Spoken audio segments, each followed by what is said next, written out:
நேயர்கள் அனைவருக்கும் என்னுடைய முதற்கண் வணக்கங்கள்.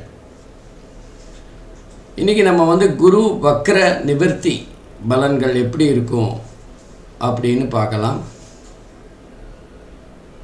அதாவது அக்டோபர் மாதம் 9ஆம் தேதி 2024 முதல் பிப்ரவரி மாதம் 4ஆம் தேதி 2025 வரை குரு பகவான் பின்னோக்கி நகருகின்ற ஒரு தன்மையில் இருக்கிறார்.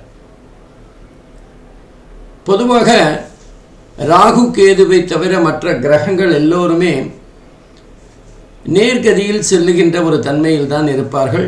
அவர்கள் வக்கர கதியில் சஞ்சாரம் செய்யும் போது அதற்குரிய பலன்கள் சற்று மாறுபட்டதாக இருக்கும். அந்த குரு வக்கர பலன்களில் நம்ம பார்த்துட்டோம். இப்போ அந்த குரு வக்கர நிவர்த்தி அடைய போகிறார் பிப்ரவரி மாதம் 4ஆம் தேதி 2025.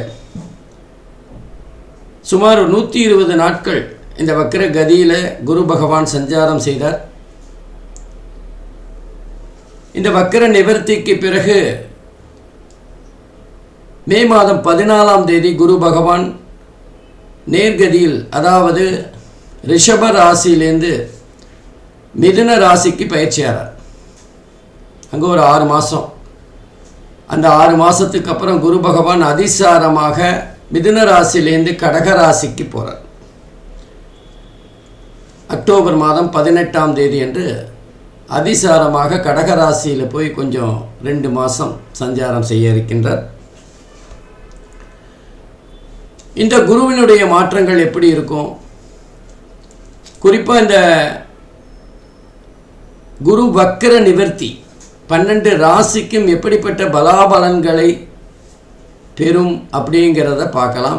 நான் உங்கள் கல்வடங்கம் டாக்டர் சத்யநாராயண சர்மா பேசுகிறேன். ஒவ்வொரு ராசிக்கும் தனித்தனியாக நம்ம பார்க்கலாம்.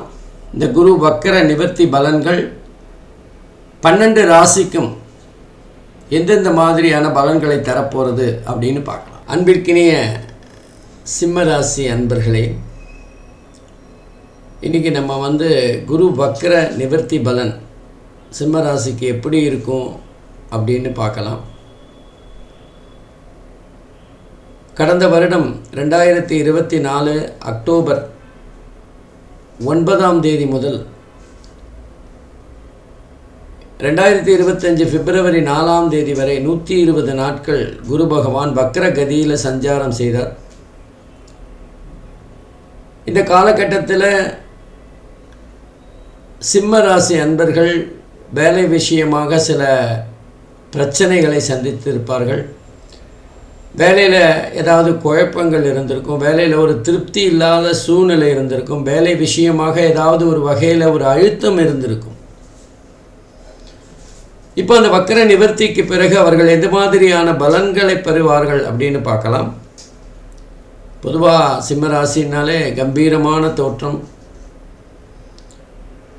பிடிவாதம் அப்படிங்கிறதுக்கு ஜோதிட அகராதியில் சிம்மம் அப்படின்னு கூட சொல்லலாம்.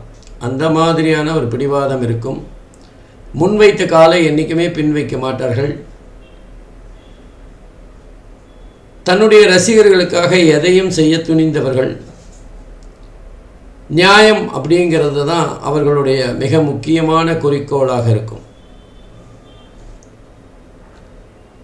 அதாவது சிம்மத்துடன் செருக்கேறல் அப்படின்னு இருக்குது. சிம்மத்துக்கிட்ட நீங்கள் போட்டி போட்டிங்கன்னா அவ்வளவு எளிதாக தப்பிச்சு வர முடியாது. அதே நேரத்தில் சிம்மத்தோட வழியில், அதாவது சிம்ம ராசி அன்பர்களோட வழியில் போகாமல் நீங்கள் உங்கள் வேலையை பார்த்துட்டு போனீங்கன்னா எந்த பிரச்சனையும் இல்லை. என்ன ஒரு விஷயம், சிம்ம ராசி அன்பர்களை புரிந்து கொள்வது கொஞ்சம் கஷ்டம். புரிந்து கொண்ட வாழ்க்கை துணை கிடைக்குமானால் அவர்களுடைய வாழ்க்கையானது மிக மிக அற்புதமான வாழ்க்கையாக இருக்கும். அந்த மாதிரியான சிம்ம ராசி அன்பர்கள் இந்த வக்கர நிவர்த்தி காலங்களில் எப்படிப்பட்ட பலன்களை பெறப்போகிறார்கள் அப்படின்னு பார்க்கலாம். பொதுவாகவே 10வது வீடு அப்படிங்கிறது சிம்ம ராசிக்கு ஒரு நல்ல இடம்தான். வேலை விஷயமாக, வருமான விஷயமாக பல வகைகளில் சம்பாதிக்கக்கூடிய ஒரு இடம். அதே நேரத்தில் பணம் அதிகமாக கையில் புரளுகின்ற காலகட்டமாகவும் இருக்கும். சமீப காலமாக அவர்களுக்கு வேலை விஷயமாக இருந்த சில பிரச்சனைகள், சில அதிருப்திகள் இதெல்லாம் இப்போ நீங்கிடும். நல்ல நேரம் அப்படின்னு தான் சொல்லலாம். பொதுவாக இந்த காலகட்டத்தில் சிம்ம ராசி அன்பர்கள் தொழில் செய்கிறவங்களாக இருந்தாலும், அதே நேரத்தில் வியாபாரம் செய்கின்றவர்களாக இருந்தாலும், நிச்சயமாக வேறொரு வியாபாரத்தை இன்னொரு வியாபாரத்தை எடுத்து செய்கின்ற அல்லது வியாபாரத்தில் கூடுதலாக பல வழிமுறைகளை கண்டுபிடிக்கின்ற காலகட்டமாக இருக்கும்.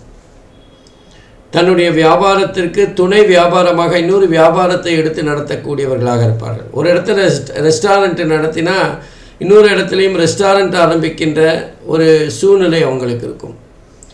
பொதுவாக சிம்மராசி அன்பர்கள் அதிகாரமிக்க பதவிகளில் இருக்கக்கூடியவர்களாக இருப்பார்கள். அவர்கள் யாருக்கும் அடிபணிஞ்சு வேலை செய்யக்கூடியவர்களாக இருக்க மாட்டார்கள். துணிந்த செயல்பாடு அவர்களுடையதாக இருக்கும். அவர்கள் யாருடைய அபிப்பிராயங்களையும் கேட்டு செயல்படக்கூடியவர்களாக இருக்க மாட்டார்கள். அவருடைய சொந்த கருத்தை மட்டுமே செயல்படுத்துகின்றவர்களாக இருப்பார்கள். ஆகவே முடிவெடுக்கின்ற அதிகாரத்தில் இருக்கின்ற சிம்மராசி என்பவர்களுக்கு யோகமான காலம் அப்படின்னு தான் சொல்லணும்.